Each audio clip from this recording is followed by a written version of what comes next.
যুদ্ধবিরতির আড়ালে ইরানের গোপন খেলা। ধ্বংসস্তূপের মাঝে দাঁড়িয়ে ইরান কুড়িয়ে নিচ্ছে শত্রুর অস্ত্র, আর সেই অস্ত্রকেই বানাচ্ছে নিজের ঢাল তলোয়ার। ইসরায়েল আর আমেরিকার টানা 40 দিনের বোমা বর্ষণ থামতে না থামতে ইরানের Islamic Revolutionary Guard Corps IRGC মাঠে নেমে পড়েছে। দক্ষিণের হরমুজগান প্রদেশ থেকে শুরু করে রাজধানী তেহরানের দোরগোড়া পর্যন্ত তারা কুড়িয়ে নিচ্ছে অবিস্ফোরিত আমেরিকান ক্ষেপণাস্ত্র, বাংকার বাস্টার বোমা, হাজার হাজার ছোট গোলাবারুদ। এগুলো গুদামে পাঠানো হচ্ছে না, পাঠানো হচ্ছে গবেষণাগারে। লক্ষ্য একটাই, শত্রুর অস্ত্রকে ভেঙে বুঝে নাও, তারপর নিজেই বানাও। এটা ইরানের নতুন কোনো কৌশল নয়, পুরনো খেলাই নতুন মাঠে চলছে। 2011 সাল আমেরিকার সবচেয়ে গোপন স্টেলথ ড্রোন RQ-170 ইরানের হাতে পড়েছিল। তেহরান সেটাকে রিভার্স ইঞ্জিনিয়ার করে নিজস্ব ড্রোন বাহিনী গড়ে তুলেছে, হক ক্ষেপণাস্ত্রের নকল বানিয়েছে। দশকের পর দশক ধরে আন্তর্জাতিক নিষেধাজ্ঞার চাপে পিষ্ট হয়ে ইরান শিখে গেছে এক অদ্ভুত বিদ্যা, অভাব থেকে উদ্ভাবন। কিন্তু এবার পরিস্থিতি আলাদা। এবার হাতে এসেছে আমেরিকার সবচেয়ে আধুনিক অস্ত্র, Tomahawk cruise missile AGM-158 MQ-9 ড্রোন। IRGC ঘনিষ্ঠ সংবাদ মাধ্যম স্টুডেন্ট নিউজ নেটওয়ার্ক এই যুদ্ধকে সরাসরি বলছে ইরানের প্রতিরক্ষা শিল্পের গবেষণাগার, আর অবিস্ফোরিত এই অস্ত্রগুলোকে বলছে অনাকাঙ্ক্ষিত উপহার। শত্রুর ফেলে যাওয়া বোমাকে উপহার বলছে ইরান। গত 8 এপ্রিল যুদ্ধবিরতি ঘোষণা হয়েছে, কিন্তু ইরানের সেনাবাহিনীর মুখপাত্র ব্রিগেডিয়ার জেনারেল মোহাম্মদ আকরামিনিয়া টেলিভিশনে স্পষ্ট ভাষায় বলে দিয়েছেন এটা চলমান যুদ্ধাবস্থা। বিরতি নয়, শ্বাস নেওয়ার মুহূর্ত। তার ভাষায়, নতুন আগ্রাসন হলে ইরান জবাব দেবে নতুন সরঞ্জাম নিয়ে, নতুন ফ্রন্ট থেকে। একই সঙ্গে তিনি দাবি করেছেন কুয়েতের ক্যাম্প বুফরিং এ মার্কিন ঘাঁটিতে ইরানের যুদ্ধবিমান সফলভাবে হামলা চালিয়েছে। মাটির নিচের ক্ষেপণাস্ত্র সাইলোগুলো আবার সচল হচ্ছে, ক্ষতিগ্রস্ত লঞ্চার মেরামত হচ্ছে, নতুন যুদ্ধের অভিজ্ঞতা নিয়ে সেনাদের আবার প্রশিক্ষণ দেওয়া হচ্ছে। এমনকি NBC নিউজ মার্কিন কর্মকর্তাদের বরাত দিয়ে জানাচ্ছে ইরান এই যুদ্ধবিরতির সময়টাকে ব্যবহার করছে তাদের ক্ষেপণাস্ত্র ও ড্রোন ভান্ডার দ্রুত পুনরায় পূর্ণ করতে। কট্টরপন্থী দৈনিক কায়হান এর প্রধান সম্পাদক হোসাইন শরীয়ত মারদারি আরও এক ধাপে গিয়ে বলছেন, শুধু রিভার্স ইঞ্জিনিয়ারিং নয়, এই প্রযুক্তি চীন ও রাশিয়ার সঙ্গে ভাগ করে নিতে হবে। মানে উদ্ধার করা আমেরিকান অস্ত্র এখন কূটনীতির হাতিয়ার, বৃহৎ শক্তির সঙ্গে দর কষাকষির তাস। তেহরানের কর্মকর্তা এহসান খরামিদ এই পুরো প্রক্রিয়াকে বলছেন প্রযুক্তির উৎকর্ষের যুদ্ধের শুরু। তার দাবি, এই অবিস্ফোরিত অস্ত্রগুলো পশ্চিমা সামরিক প্রযুক্তির গোপন স্তর খুলে দেবে। ইরান আজ যা করছে সেটা নতুন কিছু নয়, তবে মাত্রাটা নতুন। দশকের পর দশক নিষেধাজ্ঞায় কোণঠাসা হয়ে ইরান এক বিচিত্র সামরিক সংস্কৃতি তৈরি করেছে, যেখানে সীমাবদ্ধতাই উদ্ভাবনের জ্বালানি। শত্রুর বোমা পড়লে কুড়িয়ে নেয়, শত্রুর ড্রোন আটকালে জাদুঘরে রাখে না, ভেঙে দেখে। তেহরান যখন প্রকাশ্যে বলছে এটা যুদ্ধাবস্থা, যখন বলছে নতুন ফ্রন্ট থেকে জবাব দেবে, তখন এই যুদ্ধবিরতি আসলে শান্তির পথ নয়, পরের রাউন্ডের প্রস্তুতি পর্ব।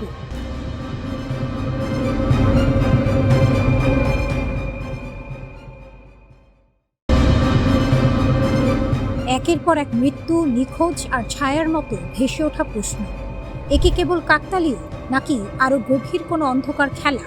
ডোনাল্ড ট্রাম্প নিজেই নড়ে চড়ে বসেছেন। যুক্তরাষ্ট্রের 10 থেকে 12 জন শীর্ষ বিজ্ঞানীর রহস্যময় মৃত্যু ও নিখোঁজ হওয়ার ঘটনায় তদন্তের নির্দেশ দিয়েছেন তিনি।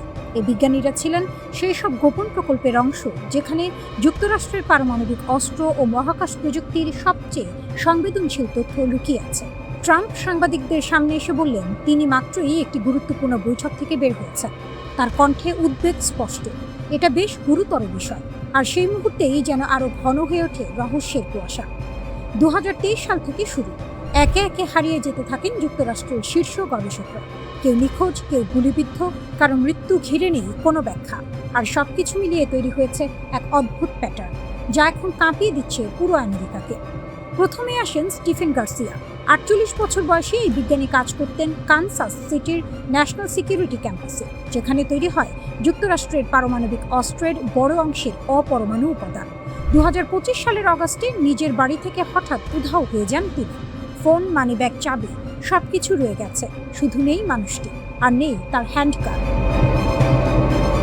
তারপর আসে আরও অদ্ভুত এক ঘটনা।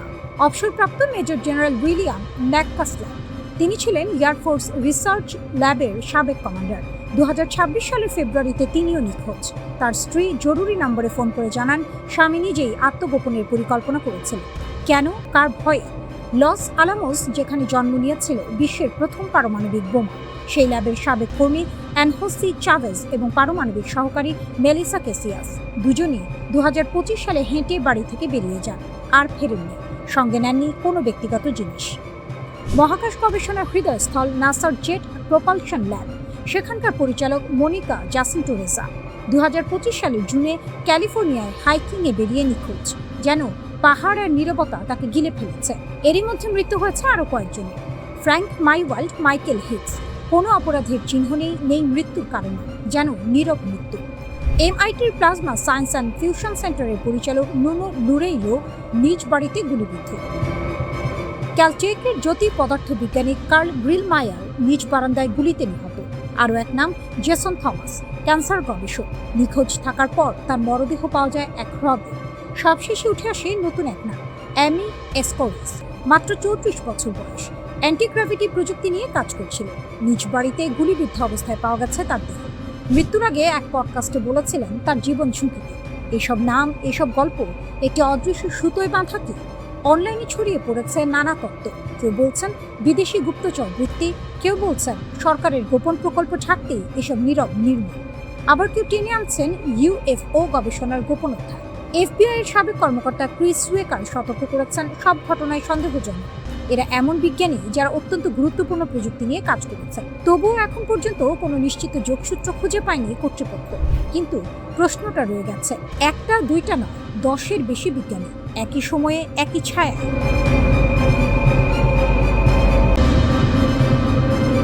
বিশ্ব রাজনীতির বর্তমান রণক্ষেত্রে যখন সাম্রাজ্যবাদী শক্তির আস্ফালন দুঙ্গে, ঠিক তখনই সার্বভৌমত্ব আর শান্তির অতন্ত্র প্রহরী হিসেবে বুক চিতিয়ে দাঁড়িয়েছে ইরান ও চীন।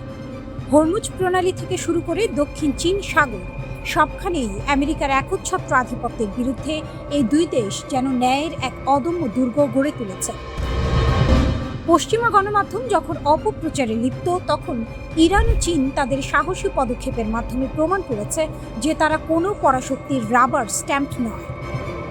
হরমুজ প্রণালীতে আমেরিকার জোরপূর্বক হস্তক্ষেপকে ইরান যেভাবে মোকাবিলা করছে, তা যেন মরার উপর খাড়ার ঘা হয়ে দাঁড়িয়েছে মার্কিন নৌবাহিনীর জন্য।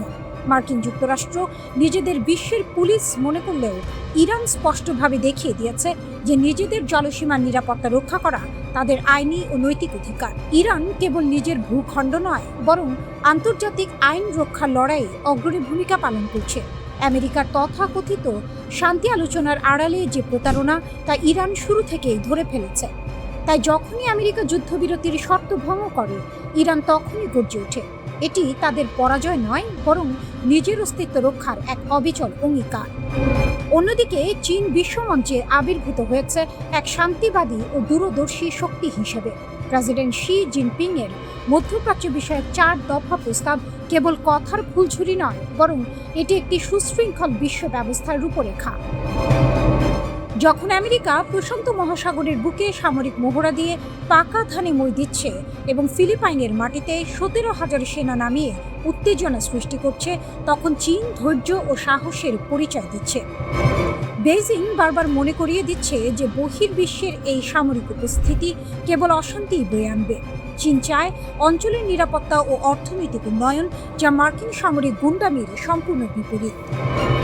অনেকে হয়তো ইরান ও চীনের মধ্যে ফাটল ধরানোর চেষ্টা করছে, যেমনটা হরমুজ প্রণালীতে চীনের জাহাজ সান প্রফিট এর ঘটনা নিয়ে রটানো হচ্ছে। কিন্তু মনে রাখতে হবে, যুদ্ধক্ষেত্রে কৌশলগত পদক্ষেপ এবং বন্ধুত্বের সংজ্ঞা এক নয়। ইরান যদি কঠোর নিরাপত্তা ব্যবস্থা বজায় রাখে, তবে তা পুরো অঞ্চলের স্থিতিশীলতার স্বার্থে। পশ্চিমা শক্তিগুলো চায় ইরান ও চীনের মধ্যে ভুল বোঝাবুঝি তৈরি করতে, যেন তারা নিজের নাক কেটে পরের যাত্রা ভঙ্গ করতে পারে। কিন্তু দুই দেশের সুদৃঢ় কৌশলগত অংশীদারিত্ব এই প্রোপাগান্ডা ভাঙার জন্য যথেষ্ট। ইরান যখন তার সীমান্তে সতর্ক, তখন চীন পর্দার আড়ালে কূটনীতির মাধ্যমে শান্তি স্থাপনের চেষ্টা চালিয়ে যাচ্ছে। এটি তাদের প্রকৃত বীরত্ব। মার্কিন সাম্রাজ্যবাদ আজ এমন এক অবস্থানে দাঁড়িয়েছে যেখানে তারা মিত্র খুঁজে পেতে হিমশিম খাচ্ছে, অথচ ইরান ও চীন পারস্পরিক সম্মানের ভিত্তিতে গড়ে তুলেছে এক নতুন অক্ষ। তাদের এই জোট কেবল একে অপরকে রক্ষা করছে না, বরং উদীয়মান বিশ্বের জন্য একটি পথ প্রদর্শক হয়ে দাঁড়িয়েছে। তারা প্রমাণ করেছে সোজা আঙুলে ঘি না উঠলে কিভাবে আঙুল বাঁকা করতে হয়।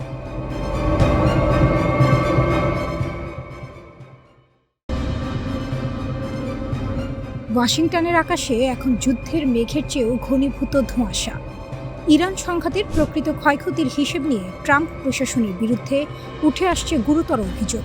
প্রশাসন যেন কোনো ঢাক গুড়গুড় নীতি নিয়ে এগোচ্ছে, যেখানে তথ্যের স্বচ্ছতা তলানিতে। একদিকে সিজফায়ার বা যুদ্ধবিরতির ঘোষণা, অন্যদিকে রণক্ষেত্রে প্রাণহানি ও আহত হওয়ার সংখ্যা নিয়ে লুকোচুরি, সব মিলিয়ে এক গভীর সংকটের মুখে দাঁড়িয়ে হোয়াইট হাউস। পেন্টাগনের তথ্যে অসামঞ্জস্যতা যেন মরার ওপর খাঁড়ার ঘা হয়ে দাঁড়িয়েছে। যুদ্ধবিরতির সময় নিহতের সংখ্যা ছিল ৩৮৫, যা পরে বেড়ে ৪২৮ হয়েছিল। কিন্তু হঠাৎ করে কোনো ব্যাখ্যা ছাড়াই ১৫ জন আহতের নাম তালিকা থেকে মুছে ফেলা হলো। সংখ্যাটা নেমে এলো ৪১৩-তে, এরপর আবার ৪১১। এই যে সংখ্যার ক্রমাগত হেরফের, তা সাধারণ মানুষের কাছে আকাশকুসুম কল্পনা ছাড়া আর কিছু নয়। কর্মকর্তারা এর কোনো যৌক্তিক ব্যাখ্যা দিতে পারছেন না, বরং দায়সারা উত্তর দিচ্ছেন। মনে হচ্ছে প্রশাসন যুদ্ধের ভয়াবহতাকে সাধারণ মানুষের কাছে ধামা চাপা দেওয়ার এক পরিকল্পিত ছক কষছে। কেবল সংখ্যা নয়, যুদ্ধের প্রকৃত চিত্রটি আড়াল করার অভিযোগ উঠছে। ইউএসএস জেরাল্ড আর ফোর্ড জাহাজের অগ্নিকাণ্ডে ২০০-র বেশি নাবিক আহত হলেও সেই তথ্য সরকারি খাতায় নেই। এছাড়া ইউএসএস আব্রাহাম জাহাজের ঘটনার তথ্য চেপে যাওয়া হয়েছে। সমালোচকদের মতে প্রশাসন একটি নিয়ন্ত্রিত আখ্যান তৈরি করছে, যা প্রকৃত মানবিক ক্ষয়ক্ষতির চিত্রকে লেজে গোবরে করে ফেলেছে। এই অস্বচ্ছতা কেবল রাজনৈতিক বিতর্কই বাড়াচ্ছে না, বরং প্রশাসনের প্রতি জনগণের আস্থাকেও তলানিতে নামিয়ে এনেছে। শুধু হতাহতের সংখ্যাই নয়, বড় ধরনের সংকটে পড়েছে মার্কিন সামরিক অস্ত্র ভাণ্ডারও। Center for Strategic and International স্টাডিজের সাম্প্রতিক প্রতিবেদন অনুযায়ী ইরান অভিযানে মার্কিন বাহিনীর প্রেসিশন স্ট্রাইক মিসাইলের ৪৫%, প্যাট্রিয়ট ইন্টারসেপ্টর ও থার্ড মিসাইলের অর্ধেকই শেষ হয়ে গেছে। এটি শুধু মধ্যপ্রাচ্যের জন্য নয়, ভবিষ্যতে চীনের মতো বড় কোনো প্রতিপক্ষের মোকাবিলায় আমেরিকার জন্য সাপে নেউলে সম্পর্কের মতো বিপদ ডেকে আনতে পারে। ডোনাল্ড ট্রাম্প অবশ্যই এসব অভিযোগ উড়িয়ে দিচ্ছেন। তিনি বলছেন মার্কিন মিসাইলের কোনো অভাব নেই, যেন তার কাছে অস্ত্র যোগানোর কোনো আলাদিনের চারাক আছে। কিন্তু বাস্তব পরিস্থিতি ভিন্ন। ২০২৭ সালের জন্য $১.৫ ট্রিলিয়ন বিশাল প্রতিরক্ষা বাজেটের প্রস্তাব এবং জেনারেল মোটরস বা ফোর্ডের মতো বেসামরিক কোম্পানিকে অস্ত্র উৎপাদনে জড়ানোর উদ্যোগ এটাই প্রমাণ করে যে সংকট অন্ধকার গলি থেকে বেরিয়ে এখন দিনের আলোর মতো স্পষ্ট হয়ে উঠছে। প্রশাসন এখন মরিয়া হয়ে অস্ত্র ভাণ্ডার পুনর্গঠনে নেমেছে। যুদ্ধের দামামা বাজলেই কি সত্যকে শাখের করাত বানাতে হবে? একদিকে যেমন ট্রাম্প প্রশাসন শান্তির কথা বলছে, অন্যদিকে তাদের কৌশলগত ত্রুটিগুলো প্রশ্নবিদ্ধ হচ্ছে। জনসম্মুখে স্বচ্ছতার অভাব কেবল বিশ্ব রাজনীতিতে অস্থিরতা বাড়াচ্ছে না, বরং দেশটির অভ্যন্তরীণ আস্থার সংকটকেও প্রকট করছে। ইরান সংঘাতের এই পরিণতির দিকে তাকিয়ে এখন বিশ্ববাসী, শেষ পর্যন্ত ট্রাম্প প্রশাসন কি পুরো সত্যটা স্বীকার করবে, নাকি এই লুকোচুরি শেষ পর্যন্ত ওয়াশিংটনে গেল রব তুলবে?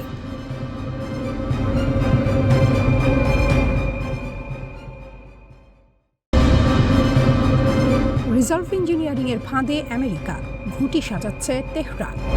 যুদ্ধের ময়দানে শত্রুর অস্ত্র কুড়িয়ে নিয়ে সেই অস্ত্রেই শত্রুকে ঘায়েল করার স্বপ্ন দেখছে ইরান। অবিস্ফোরিত মার্কিন ক্ষেপণাস্ত্র আর ড্রোনের ধ্বংসাবশেষ এখন তেহরানের হাতে যেন সোনার খনি। টমাহক ক্ষেপণাস্ত্র, AGM-158 এবং MQ-9 ড্রোন সহ বেশ কয়েকটি মার্কিন অস্ত্র ইরানের মাটিতে অকেজো হয়ে পড়েছে। সেগুলো এখন ইরানি প্রকৌশলীদের গবেষণাগারে নিভৃতে কথা বলছে। কট্টরপন্থী কায়হান পত্রিকার এডিটর ইন চিফ শরিয়াত মাদারি সোজা সাপটা বলে দিয়েছেন, এই প্রযুক্তি শুধু গোলা বারুদের গুদামে আটকে রাখলে চলবে না, চীন ও রাশিয়ার সঙ্গে ভাগ করে নিতে হবে। অর্থাৎ একটি ত্রিভুজ তৈরি হচ্ছে, যে ত্রিভুজের কেন্দ্রে বসে ইরান ভূ রাজনীতির নতুন সমীকরণ লিখতে চায়। রাষ্ট্রীয় টেলিভিশনের উপস্থাপক দর্শকদের আশ্বস্ত করেছেন অদ্ভুত এক ভাষায়, অবিস্ফোরিত ক্ষেপণাস্ত্রগুলো রিভার্স ইঞ্জিনিয়ারিং করে ফিরিয়ে দেওয়া হবে উপহার হিসেবে। কার উপহার, কাকে, সেটা বলার অপেক্ষা রাখে না। শত্রুর তীরে শত্রুকে বিঁধে দেওয়ার এই পরিকল্পনা নতুন নয় ইরানের কাছে। ২০১১ সালে RQ-170 ড্রোন ধরে ফেলা এবং মার্কিন হক ক্ষেপণাস্ত্রের অনুকরণ করে অস্ত্র তৈরির ইতিহাস ইরানের ঝুলিতে আগে থেকেই আছে। তেহরান সিটি কর্পোরেশনের কর্মকর্তা এহসান খারামিদ ঘটনাটিকে কেবল সামরিক সাফল্য বলতে নারাজ। তার ভাষায় এটি একটি বুদ্ধিবৃত্তিক যুদ্ধের সূচনা। উদ্ধার করা সরঞ্জামগুলো নাকি মার্কিন প্রযুক্তির এমন গোপন স্তর উন্মোচন করতে পারে যা এতদিন পর্দার আড়ালে ছিল। অর্থাৎ রণক্ষেত্রের ধুলোয় মিশে যাওয়া প্রতিটি অবিস্ফোরিত ক্ষেপণাস্ত্র ইরানের চোখে একটি খোলা বই। মধ্যপ্রাচ্য বিশ্লেষক এহসান তার দাসী হিসাব কষেছেন অন্যভাবে। তার মতে এই পরিস্থিতিতে যুক্তরাষ্ট্রকে নতুন অস্ত্র তৈরিতে বিলিয়ন ডলার ঢালতে হবে। অনুকরণ ঠেকাতে প্রযুক্তির নকশা বদলাতে হবে বারবার। সামরিক পরিকল্পনায় আনতে হবে আমূল পরিবর্তন। সহজ কথায় আমেরিকার পকেটে হাত দিয়েছে ইরান, আর হাতটা বেশ গভীরে ঢুকেছে। কট্টরপন্থী ও সরকারপন্থী অনলাইন মহলে উৎসবের আমেজ। আমাদের জন্য ভালো খবর, আমাদের জন্য খারাপ খবর, এই স্লোগান ছড়িয়ে পড়েছে সামাজিক মাধ্যমে। কেউ কেউ আবার এক ধাপ এগিয়ে ভবিষ্যৎবাণী করছেন, উদ্ধার করা প্রযুক্তির ব্যাপক উৎপাদন শুরু হবে শিগগিরই। কিন্তু এই উৎসবের আড়ালে প্রশ্নটা থেকেই যায়, রিভার্স ইঞ্জিনিয়ারিংয়ের স্বপ্ন আর বাস্তবতার মধ্যে ফারাকটা কতটুকু? ক্ষেপণাস্ত্রের বাইরের খোল পাওয়া আর ভেতরের প্রযুক্তি আয়ত্ত করা, এ দুটো এক কথা নয়। তবু তেহরান আজ সেই বাজি ধরেছে, শত্রুর অস্ত্র কাঁধে তুলে নিয়ে শত্রুর দিকেই তাক করছে ইরান।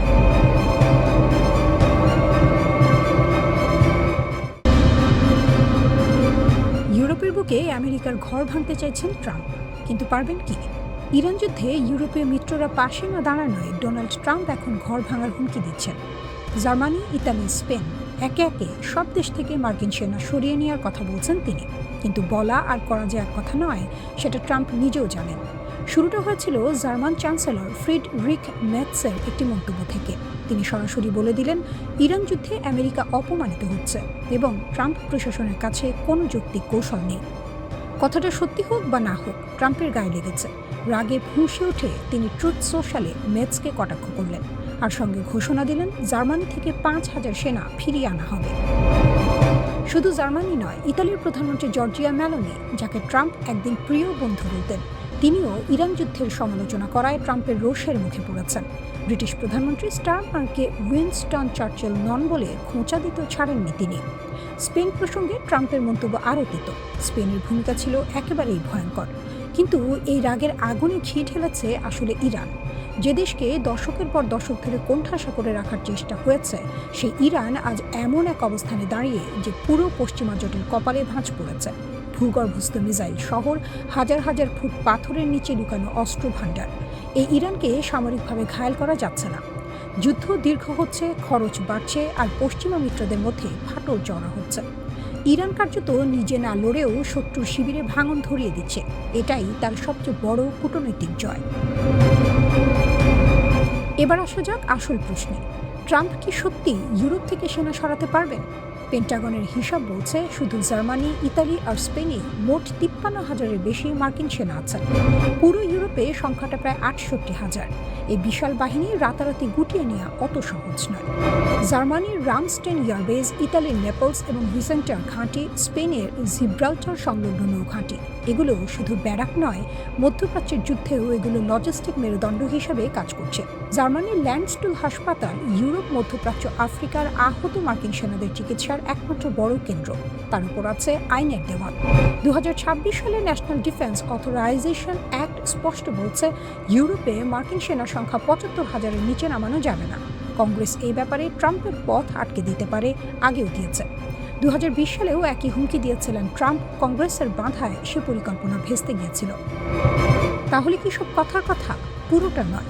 পেন্টাগন জার্মানি থেকে 5,000 সেনা সরানোর ঘোষণা দিয়েছে। এটা প্রতীকী হলেও বার্তাটা স্পষ্ট। ইউরোপীয় মিত্ররা যদি আমেরিকার যুদ্ধে কাঁধ না মেলায়, তাহলে আমেরিকার ছাতাও সরে যাবে। কিন্তু এই ছাতা সরানো যতটা সহজ বলছেন ট্রাম্প, বাস্তবে ততটা নয়। আর ইরান সেটা জানে বলেই নির্বিকারে বসে শত্রুর ঘরের আগুন দেখছে।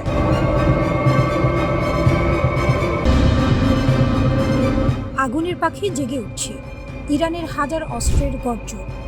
পারস্য উপসাগরের নীল জলে এখন শীতল বাতাস বইছে, কিন্তু এই শান্তি যে ঝড়ের আগের নীরবতা, তা বুঝতে কোনো সমরবিদ লাগে না। একদিকে মার্কিন যুক্তরাষ্ট্র ও ইসরায়েল 3টি বিমানবাহী রণতরী নিয়ে ইরানের দরজায় দাঁড়িয়ে ভয় দেখানোর খেলায় মেতেছে। অন্যদিকে তেহরান নিজের ঘর গুছিয়ে ঠান্ডা মাথায় বলছে, আমাদের আঙুল ট্রিগারে আছে। এই হলো ইরান, চাপের মুখে হাঁটু গেড়ে বসার নাম, যার অভিধানে কোনোদিনও ছিল না, আজও নেই। দীর্ঘ 25 বছরের অক্লান্ত পরিশ্রম, ঘাম আর মেধার ফসল আজ ইরানের সামরিক বহরে সারি সারি সাজানো। দেশটির প্রতিরক্ষা মন্ত্রণালয়ের মুখপাত্র ব্রিগেডিয়ার জেনারেল রেজা তালাইনিক সাফ জানিয়ে দিয়েছেন, ইহুদিবাদীদের ঘায়েল করতে 1000 ধরনের অস্ত্র প্রস্তুত রয়েছে। 9000 কোম্পানির নিরলস পরিশ্রমে গড়া এই অস্ত্র ভাণ্ডার কোনো ফাঁকা হুমকির বুলি নয়। এ হলো বাস্তবের শক্ত জমিনে দাঁড়িয়ে বলা দৃঢ় প্রতিজ্ঞার কথা। রাষ্ট্রীয় সম্প্রচার মাধ্যম প্রেস টিভি এই তথ্য নিশ্চিত করেছে, যা পশ্চিমা বিশ্বের ঘুম কেড়ে নেওয়ার জন্য যথেষ্ট। সম্প্রতি আইআরটিসি প্রকাশ করেছে একটি চোখ ধাঁধানো ভিডিও, যেখানে সুশৃঙ্খল সারিতে দাঁড়িয়ে আছে অত্যাধুনিক ব্যালিস্টিক মিসাইল ও আত্মঘাতী ড্রোনের বিশাল বহর। ট্রাম্প ও নেতানিয়াহুর বুকে কাঁপুনি ধরাতে এই ভিডিও যেন এক নীরব কিন্তু শক্তিশালী বার্তা। এসব অস্ত্র শুধু প্রদর্শনীর জন্য তৈরি হয়নি, সাম্প্রতিক যুদ্ধবিরতির মাঝেও থেমে থাকেনি ইরানের অস্ত্র কারখানার চাকা। অর্থাৎ যুদ্ধের দাবানলেও ইরানের কারিগরি মনোবল ও উৎপাদন সক্ষমতা এতটুকু টলেনি, বরং আরও বেগ পেয়েছে।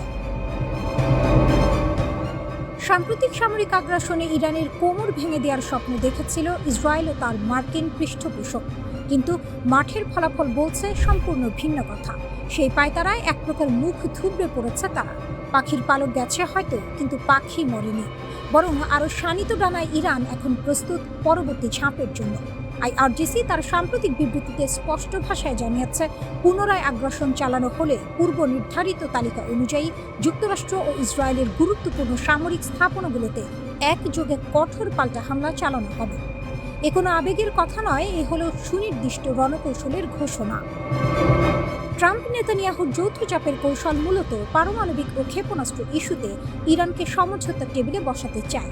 পারস্য উপসাগরে 3টি বিমানবাহী রণতরী মোতায়েন করে সামরিক চাপ তৈরির এই কুটোচাল নতুন কিছু নয়, কিন্তু তেহরান বারবার স্পষ্ট করে দিচ্ছে, ভয় দেখিয়ে তাদের কাছ থেকে কোনো ছাড় আদায় সম্ভব নয়।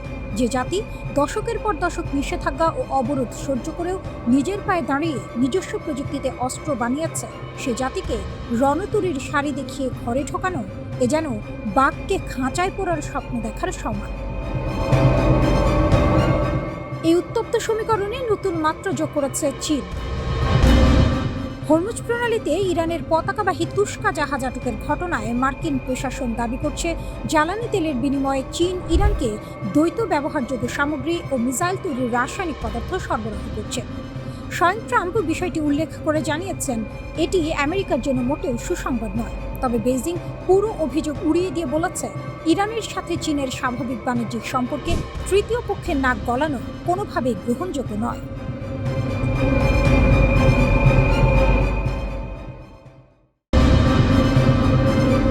মার্কিন রণকৌশলের ভরাডুবির করুণ আর্তনাদ। 38 দিনের অসম লড়াইয়ে ইরান এমন এক রণকৌশল প্রদর্শন করেছে, যা দেখে বিশ্বের সামরিক বিশ্লেষকদের আক্কেল গুরুম হওয়ার জোগাড়। পরাশক্তি হিসেবে পরিচিত আমেরিকা যখন ভেবেছিল তারা নিমিষেই ইরানকে ঘুরিয়ে দেবে, তখন বাস্তব চিত্র বলছে ভিন্ন কথা। এই যুদ্ধে ইরান কেবল একটি দেশ হিসেবে নয়, বরং এক অপরাজেয় নায়কের মূর্তিতে আবির্ভূত হয়েছে, যার বুদ্ধিমত্তার কাছে কুল কিনারা পাচ্ছে না পেন্টাগন। ইরান সম্মুখ সমরে বুক চিতিয়ে দাঁড়িয়েছে। যুক্তরাষ্ট্রের গর্বের ধন প্যাট্রিয়ট ইন্টারসেপ্টর আর টমাহক ক্রুজ মিসাইলগুলো এখন কেবল সংখ্যাতত্ত্বের পাতায় বন্দী। ইরান তার সস্তা ড্রোন আর নিখুঁত নিশানার মিসাইল দিয়ে মার্কিন প্রতিরক্ষা ব্যবস্থাকে এমনভাবে ব্যতিব্যস্ত রেখেছে যে ওয়াশিংটনকে এখন হারির খবর দিতে হচ্ছে। মাত্র 38 দিনে 1200 প্যাট্রিয়ট আর 1000 টমাহক খরচ করে মার্কিন ভান্ডার এখন খালি হওয়ার দিকে। ইরানের ড্রোনগুলো যখন ঝাঁকে ঝাঁকে মার্কিন রণতরী আর ঘাঁটির দিকে ধেয়ে গেছে, তখন সেই সস্তা ড্রোন ঠেকাতে লাখ লাখ ডলারের দামি ক্ষেপণাস্ত্র ব্যবহার করে পেন্টাগন এখন নিজের পায়ে নিজেই কুড়াল মেরেছে।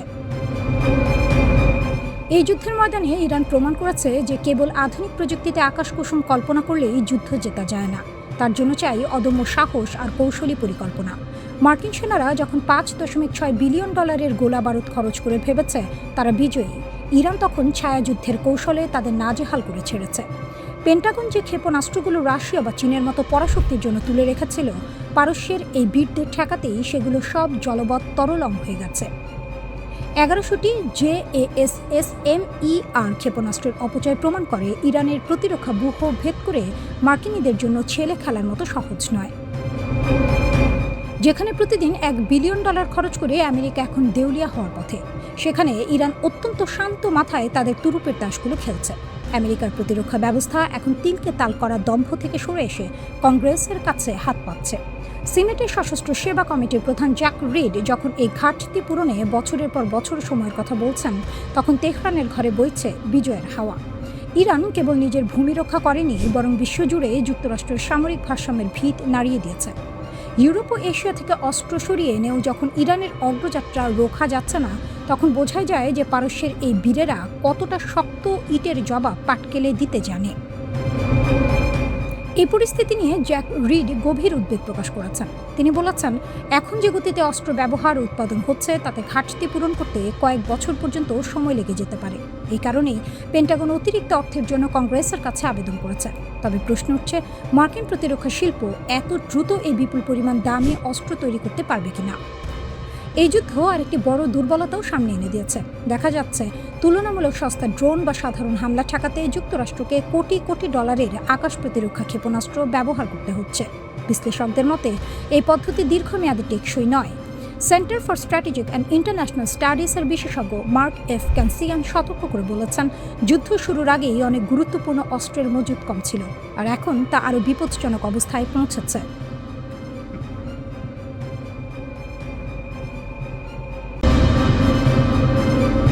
ইরানের সঙ্গে 7 সপ্তাহের সংক্ষিপ্ত সংঘাতের উত্তাপ কিছুটা কমলেও মার্কিন প্রতিরক্ষা দপ্তরের অন্দরমহলে এখনও রীতিমতো ত্রাহি রব। দেশটির সামরিক বাহিনীর অস্ত্র ভাণ্ডারে থাকা গুরুত্বপূর্ণ ক্ষেপণাস্ত্রের মজুদ যে পর্যায়ে ঠেকেছে তা যেন অনেকটা অগ্নি পরীক্ষা। আপাত দৃষ্টিতে যুক্তরাষ্ট্রকে অপরাজেয় মনে হলেও ওয়াশিংটন ভিত্তিক গবেষণা সংস্থা CSIS এর সাম্প্রতিক প্রতিবেদন বলছে, মার্কিন সামরিক সক্ষমতা বাইরে থেকে শক্ত মনে হলেও ভেতরে সংকট চরমে। ইরানের সঙ্গে যুদ্ধে যুক্তরাষ্ট্র তাদের প্রিসিশন স্ট্রাইক মিসাইলের অন্তত ৪৫% ব্যবহার করে ফেলেছে। কেবল এখানেই শেষ নয়, ব্যালিস্টিক ক্ষেপণাস্ত্র প্রতিহত করার অত্যাধুনিক ব্যবস্থা থার্ড এবং শক্তিশালী প্যাট্রিয়ট ক্ষেপণাস্ত্র ব্যবস্থার প্রায় অর্ধেক ইন্টারসেপ্টর বা ক্ষেপণাস্ত্র প্রতিরোধক এখন নিঃশেষ। এছাড়া টমাহক ক্ষেপণাস্ত্রের ৩০% এবং joint air to surface standoff মিসাইলের ২০%-এরও বেশি ভাণ্ডার কমে গেছে। যুদ্ধের ময়দানে এই পরিমাণ গোলা বারুদ খরচ কতটা যেন ভস্যে ঘি ঢালার মতো, যা বর্তমান মার্কিন প্রতিরক্ষা ব্যবস্থাকে এক নাজুক অবস্থায় ঠেলে দিয়েছে। যুদ্ধের ময়দানে এই পরিমাণ গোলা বারুদ খরচ করাটা যেন ভস্যে ঘি ঢালার মতো, যা বর্তমান মার্কিন প্রতিরক্ষা ব্যবস্থাকে এক নাজুক অবস্থায় ঠেলে দিয়েছে। পেন্টাগন যদিও যুক্তরাষ্ট্র উৎপাদন বাড়াতে একাধিক চুক্তি স্বাক্ষর করেছে, কিন্তু বিশেষজ্ঞ ও সংশ্লিষ্টরা বলছেন এই ঘাটতি পূরণ করা মোটেও সহজসাধ্য নয়। উৎপাদন ক্ষমতা বাড়ানো হলেও এসব অত্যাধুনিক অস্ত্রের সরবরাহ স্বাভাবিক অবস্থায় ফিরিয়ে আনতে ৩ থেকে ৫ বছর সময় লেগে যেতে পারে। অর্থাৎ আগামী কয়েক বছর যুক্তরাষ্ট্রকে একটি প্রতিরক্ষা ঘাটতির মধ্য দিয়ে যেতে হবে। মার্ক ক্যানসিয়ানের মতো সামরিক বিশ্লেষকদের মতে, অতিমাত্রায় গোলাবারুদ ব্যবহার করার ফলে পশ্চিম প্রশান্ত মহাসাগরীয় অঞ্চলে যুক্তরাষ্ট্রের প্রতিরক্ষা কাঠামো এখন শাখের করাতের মতো। একদিকে চীনের মতো শক্তিশালী প্রতিপক্ষের হুমকি মোকাবিলা করা, অন্যদিকে অস্ত্রের মজুদ শূন্যপ্রায়। কোনো কারণে এখন নতুন কোনো সংঘাত শুরু হলে মার্কিন বাহিনীকে পড়তে হবে বড় বিপদে। প্রেসিডেন্ট ডোনাল্ড ট্রাম্প দাবি করছেন যে যুক্তরাষ্ট্রের অস্ত্রের কোনো ঘাটতি নেই এবং সামরিক বাহিনী যে কোনো পরিস্থিতি সামলাতে প্রস্তুত। তবে পেন্টাগনের অভ্যন্তরীণ মূল্যায়ন ও ট্রাম্পের নিজের অতিরিক্ত অর্থায়নের অনুরোধ, এই দুইয়ের মধ্যে আকাশ পাতাল ফারাক। ট্রাম্পের দাবি অনেকটা গলাবাজির মতো শোনালেও মাটির বাস্তবতা হলো অস্ত্র ভাণ্ডার এখন পোকায় খাওয়ার মতো জীর্ণ।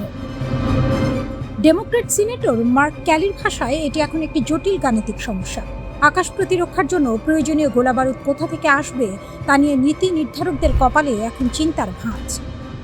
পেন্টাগনের মুখপাত্র শন পার্নেল মুখে যাই বলুক না কেন, বাস্তবতা হলো বিশ্বের পরাশক্তি হওয়া সত্ত্বেও যুক্তরাষ্ট্রের মজুদ ক্ষমতা যে সীমিত তা এই যুদ্ধে স্পষ্ট হয়েছে। অতীতে স্বল্প চাহিদাপত্র দেওয়ার কারণে এখনকার এই হাহাকার। যুক্তরাষ্ট্র কি এখন আদা জল খেয়ে উৎপাদন বাড়ানোর কাজে নামবে, নাকি রথ দেখা ও কলা বেচার মতো করে পরিস্থিতি সামাল দিবে? ইরান যুদ্ধের পর যুক্তরাষ্ট্রের এই গোলাবারুদ সংকট কেবল একটি সামরিক পরিসংখ্যান নয়, বরং এটি ভবিষ্যতের একটি সতর্কবার্তা। মধ্যপ্রাচ্য থেকে প্রশান্ত মহাসাগর সবখানেই এখন যুক্তরাষ্ট্রের উপস্থিতিতে এক ধরনের অস্থিরতা বিরাজ করছে। অস্ত্রের মজুদ পুনর্গঠন না হওয়া পর্যন্ত মার্কিন রণকৌশল এখন গায়ে হাওয়া দিয়ে চলার মতো বিলাসিতা করার সুযোগ নেই।